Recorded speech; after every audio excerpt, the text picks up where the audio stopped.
तो देशात आणि राज्यात मोठे फेरबदल होणार असल्याचं सूत्रांची माहिती आहे. यामध्ये केंद्रामध्ये आपल्याला 3 मंत्रिपदे मिळावी अशी शिवसेनेकडून मागणी केली जाते आहे. त्यापैकी एक कॅबिनेट आणि 2 केंद्रीय राज्यमंत्रीपद शिवसेनेला मिळावं अशी सूत्रांची माहिती आहे. नाही, ही चर्चा आता बऱ्याच वृत्तपत्रातून किंवा तुमच्या चॅनल्सद्वारे आम्हाला बघायला मिळते. साहजिक आहे, आता शिवसेनेच्या खासदारांच्या संख्या पाहिलं तर राज्यसभा आणि लोकसभा मिळून जवळपास 15 खासदार आता आमचे आहे. त्यामुळे मला खात्री आहे की वरच्या नेतृत्वाला शिवसेनेला या ठिकाणी मंत्रिपद देण्यास काही हरकत राहणार नाही, कारण की या सगळ्यात विश्वासातला मित्र म्हणून आज एकनाथ शिंदे त्यांच्याकरता काम करत आहे. दुसरीकडे जर बघितलं तर भाजपने राष्ट्रवादींना सूचना केली आहे की दोघं राष्ट्रवादीने आधी एकत्र यावं, त्यानंतर एनडीए मध्ये सहभागी व्हावं. असं झालं तर दोघी गटाला एक एक मंत्रिपद देऊ. आता राष्ट्रवादीने काय करावं हा राष्ट्रवादीचा प्रश्न आहे, आणि मला तरी असं वाटतंय की दोघं राष्ट्रवादी हे वरती केंद्रात किंवा राज्यात देवाभाऊ किंवा शिंदे साहेबांच्या संपर्कामध्ये आहे. त्यामुळे एनडीए मध्ये ते सामील होतील हे चित्र स्पष्ट झालेलं आहे.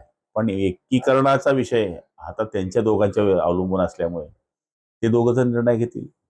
गेल्या 2 दिवसापासून याची चर्चा चालली आहे की अर्थ खाते जे आहे ते राष्ट्रवादीला देऊ नये असं आपल्या शिवसेनेची भूमिका आहे. मात्र काल तटकरे याच्यावर बोलले की एकनाथ शिंदे साहेब असं काही बोलणार नाही.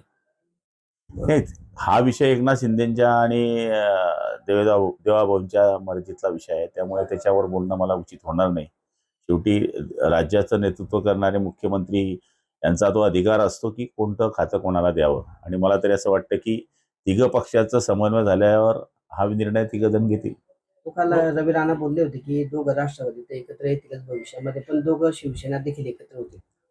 आणि आमचं काही नसतं, शिंदे साहेबांच्या मनात जे असतं ते आमच्या मनात असतं. त्यांच्या मनात जर असेल तर सगळं होईल. या घडामोडींमध्ये एक चर्चा अशी जोरात चालली आहे भाऊ की जर देवेंद्र फडणवीस दिल्लीला गेले तर राज्याचे मुख्यमंत्री पुन्हा एकनाथ शिंदे होते. दिल्लीच्या चर्चेशी माझा काही एक संबंध नाही. एकनाथ शिंदे साहेब हे या राज्याचे जे उपमुख्यमंत्री आहे, त्यांनी मुख्यमंत्री व्हावं हे पक्षाचा कार्यकर्ता म्हणून माझी भूमिका असणार आहे. पण शेवटी आज जे चाललंय चित्र, त्या चित्रामध्ये दिल्ली किंवा इथले निर्णय घेण्याचे अधिकार हे वरच्या लेवलला आहे. त्यामुळे मी त्याच्यामध्ये मला बोलणं उचित नाही. उद्या दोघं ठाकरे बंधू एकत्र येणार आहे, चांगली गोष्ट आहे, एकत्र आले पाहिजे. आता सगळेच एकत्र येत आहे, पवार एकत्र येत आहे, सगळे जर एकत्र येत आहेत तर ठाकरेंनी बी आलं पाहिजे एकत्र. उद्धव ठाकरे हे जे नागपूरमध्ये जाऊन रामरक्षा पठण करणार आहे, चांगली गोष्ट आहे, केलं पाहिजे. प्रभू रामचंद्र हे आपलं दैवत आहे आणि त्यांचं पठण करणं म्हणजे चांगली गोष्ट आहे. तर सामाजिक कार्यकर्ते तृप्ती देसाई जे आहेत त्यांनी शिक्षण मंत्री जे दादा भुसे यांच्या खात्यावर आरोप केलेले आहेत की ओएसडींना पैसे दिल्याशिवाय कुठलीच शिक्षण खात्याची फायलांती होत नाही असा आरोप केला आहे. हे बघा, आरोप करण्यापेक्षा तो आरोप किती सत्य आहे हे सांगणं पण गरजेचं आहे. आणि मला तरी असं वाटतं की तृप्तीताईंना आमची विनंती असेल की एखादं कुठलं प्रकरण आहे हे जर सांगितलं तर लक्षात येईल. दादा भुसे आमचे ज्येष्ठ मंत्री आहे आणि मला तरी असं वाटतं की त्यांची काम करण्याची पद्धत अगदी साधी आणि सरळ आहे. याचा अर्थ असं होत नाही की खाली कोणी चुका करत नसेल, पण चुका करण्याच्या बाबतीमध्ये कोणी लक्षात आणून दिलं तर माणूस काही करेल ना, पण डायरेक्ट हे पैसे घेतल्याशिवाय होत नाही हे म्हणणंही उचित नाही आहे. तो गेल्या वेळेस जर आपण बघितलं तर अर्थ खातं हे राष्ट्रवादीकडे राहिलं, दादांच्या निर्णयानंतर अर्थ खातं हे सरकारकडे आलं. मात्र आता सुषमा अंधारे असं म्हणतायत की अर्थ खातं सांभाळण्यामध्ये जयंत पाटील सक्षम आहेत. तुम्हाला काय वाटतं अर्थ खातं कुणाकडे राहिलं पाहिजे असं?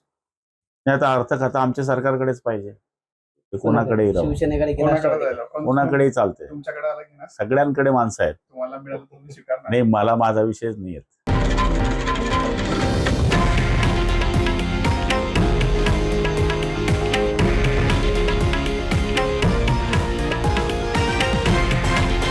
हे आहे देशातील नंबर 1 न्यूज नेटवर्क आणि आपण पाहत आहात TV9 मराठी, एकमेव.